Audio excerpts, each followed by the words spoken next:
हूं कि आप अपना किला बचा कैसे पाओगे, और आपके यहाँ के झगड़े और गुटबाजी की भी चर्चाएं हैं। क्या ये आपको नुकसान पहुंचा रही हैं, और आप किस आधार पर क्लेम कर रहे हो कि आपकी वापसी होगी? किया क्या है आपने वहां पे? देखिए,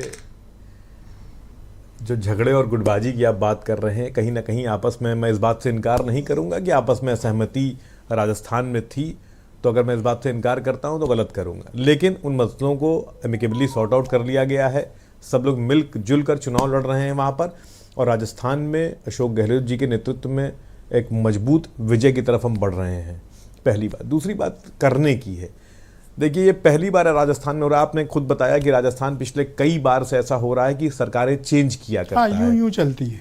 लेकिन इस बार अगर आप देखिएगा तो सरकार हमारी है, और हमारे खिलाफ कोई आंधी नहीं है, या भाजपा के फेवर में कोई आंधी नहीं है। ये सिर्फ इसलिए हो पाया है कि गहलोत जी ने राजस्थान की जनता की नब्ज को समझा है और उनके हिसाब से काम किया। जैसे सबसे प्रमुख चीज़ जो आपको हिट करती है वो है स्वास्थ्य। हम पिछले कोरोना काल के बाद खास तौर पे देख रहे हैं कि जो स्वास्थ्य है वो बहुत हिट करता है। चिरंजीवी योजना के तहत जिस तरीके से आम राजस्थान के लोगों को टच किया गया और उन तक फेवर पहुंचाया गया कि अगर आप बीमार हो रहे हैं तो आपको घबराने की ज़रूरत नहीं है, हम हैं आपके साथ। अगर आप लॉ एंड ऑर्डर की बात करेंगे तो मैं इस बात से इनकार नहीं करूंगा कि अपराध नहीं होते हैं, लेकिन अपराध होते ही जिस तरीके से त्वरित कार्रवाई वहां पर हो रही है, और तुरंत अशोक गहलोत जी खुद इंटरवीन कर वहां पर मुद्दों को रिजॉल्व कराने की कोशिश कर रहे हैं, वो जनता के बीच क्या चला इस बार? कोई प्रोपोगंडा किसी का, आपका भी नहीं चला? नहीं, हम प्रोपेगेंडा चला भी नहीं रहे। हम तो लगातार, अगर आप देखिए तो 7 गारंटी की बात कर रहे हैं, हम तो बार बार एम्प्लॉयमेंट की बात कर रहे हैं, हम बार बार महंगाई को कैसे नियंत्रित करेंगे उसकी बात कर रहे हैं, महिलाओं की बात कर रहे हैं, किसानों की बात कर रहे हैं। जो गारंटीज हम दे, हम अगर आप पहले दिन से चुनाव देखिएगा तो बार बार सिर्फ जनता से जुड़े मुद्दों की बात कर रहे हैं। हाँ, लेकिन अगर आप नोटिस करिएगा तो अभी जो प्रधानमंत्री जी की रैली निकली वहां पर, उसमें उन्होंने फिर वापस जयपुर वाली तुष्टीकरण करने की कोशिश की। कहा राजस्थान में शोभा यात्राएं नहीं निकल पाती, मतलब फिर वही हिंदू मुसलमान और तुष्टीकरण की तरफ चला जनता के बीच।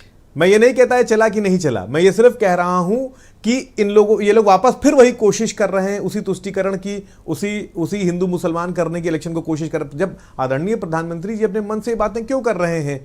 अच्छा, आप देखिए, ब्रिजेश जी एक बात और, गहलोत या पायलट, ब्रिजेश जी एक बात और, अभी कुछ दिन पहले, 2 या 3 दिन पहले, इन्होंने पूरे राजस्थान के पेपरों में एक पुरानी न्यूज जो कन्हैया लाल वाली थी वो बड़े बड़े उसमें छपी, और छोटा सा ऊपर लिखा हुआ था कि ये विज्ञापन है। आप सोचिए कि वो पुरानी घटना जिसमें जो कल्प्रिट्स थे वो पकड़ लिए गए, कन्हैया लाल के परिवार को एडुकेटली कंपनसेट किया गया, उसको अभी छापने का क्या मतलब था? फिर वही हिंदू मुसलमान। तो ये जो प्रोपेगेंडा, ये बाज नहीं आएंगे, प्रोपेगेंडा ही चलाएंगे। और प्रधानमंत्री जी तो वहां अपना प्रचार कर रहे हैं। अभी आपने दिखाया, वो कह रहे हैं कि साहब वो 24 में मेरी सरकार